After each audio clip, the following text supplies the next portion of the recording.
If there's one situation you don't want to end up in, it's a one-on-one sword fight with a samurai. He's super tough, impossibly skilled, and yeah, he's going to win.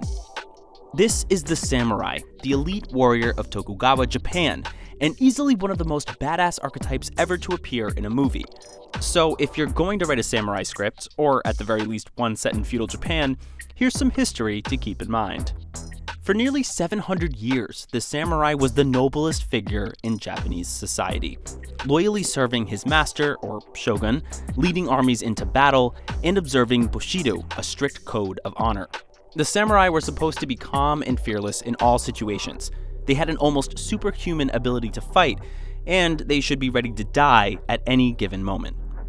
So, like really intense people. Sort of like a knight, a monk, and an aristocrat, all rolled into one. Just like European knights, real samurai came about in Japan's Middle Ages, around 1200 AD. But unlike the knights, they stuck around for centuries, right up until the time Western nations forced Japan to open up to international trade. The last samurai tried to resist Western influence during the Satsuma Rebellion, an event that was chronicled in a movie called, The Last Samurai. After that, the samurai disappeared from Japanese society. But the legend lives on, and in every form imaginable, in novels, comic books, and especially movies, the samurai is one of the most captivating types of hero. Samurai are popular in Japan, of course, but also in the West. There's something special about them, just a little bit different from other warriors. And even though real samurai lived only in Japan, and only during a certain time period, the samurai saga easily translates into other genres. This kind of movie even had a special name in Japanese, chanbara, or sword fighting films. The first known chanbara was Orochi, a silent period drama from 1925. Orochi is everything a good samurai flick should be. An honorable protagonist, Orochi, becomes the victim of a cruel and selfish world. He wanders around, a major theme in samurai film, getting caught up in schemes of other men. The finale is a battle between Orochi and an entire army of lesser warriors.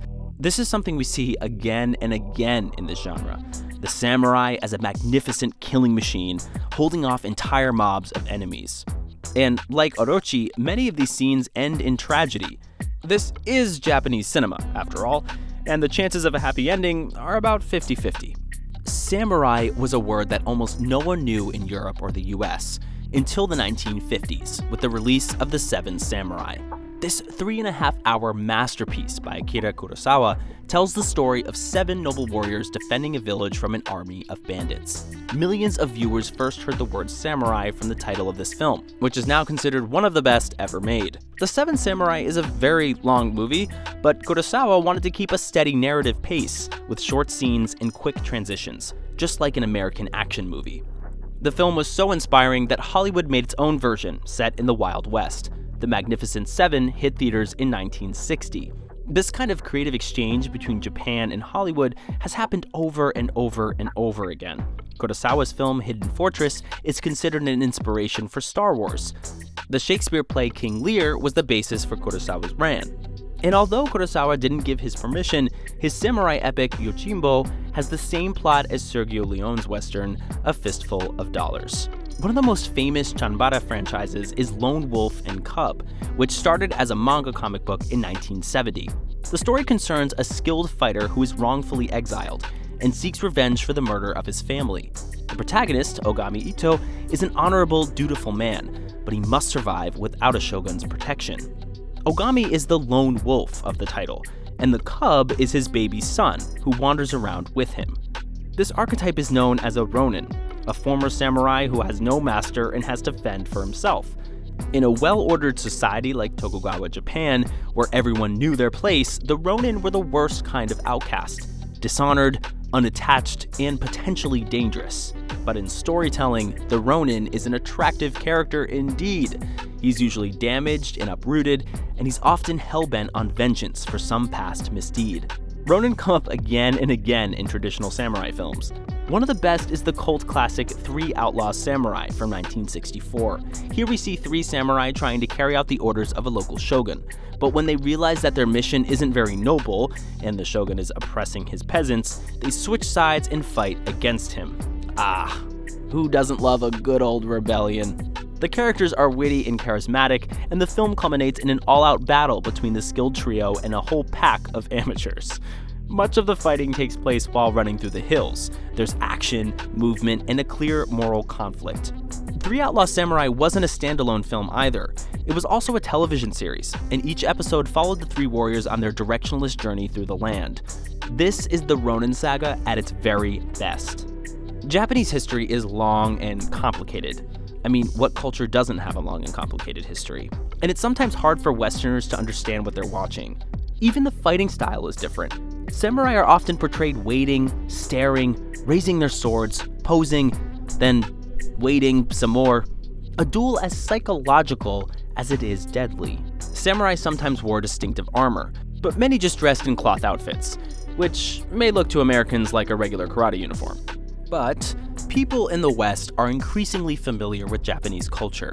One of the biggest icebreakers was Shogun, the TV miniseries from 1980, based on the best-selling novel by James Clavell.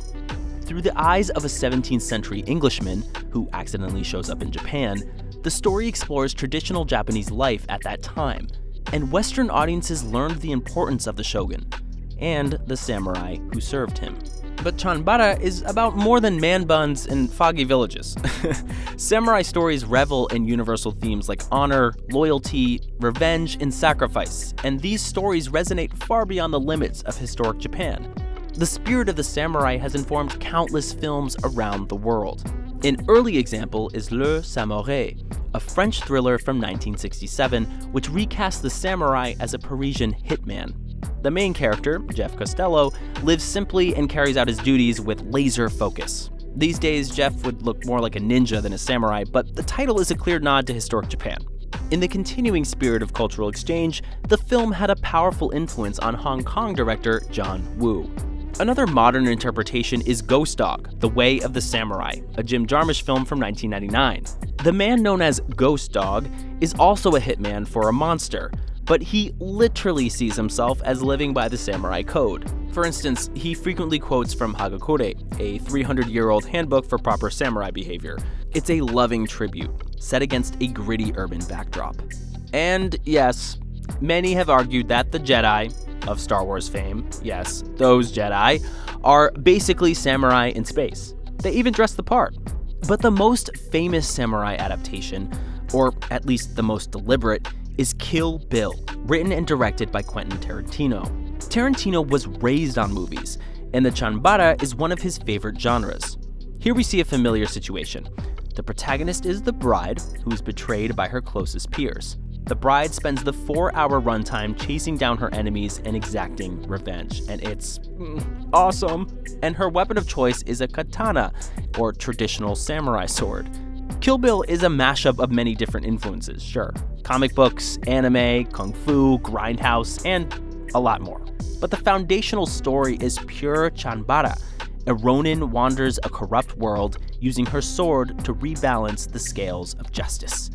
And did we mention it's awesome? You can't depend on a samurai story to end well. This was not a wishy-washy profession, to say the least, and if circumstances required the samurai to die, that's exactly what they did. Samurai are often shown as obsessive and lonely, so the best they could hope for was a glorious finale. In 1899, the Japanese author Inasu Nitobe wrote the book Bushido, The Soul of Japan. He summed up the samurai way in one beautiful line. Chivalry is itself the poetry of life.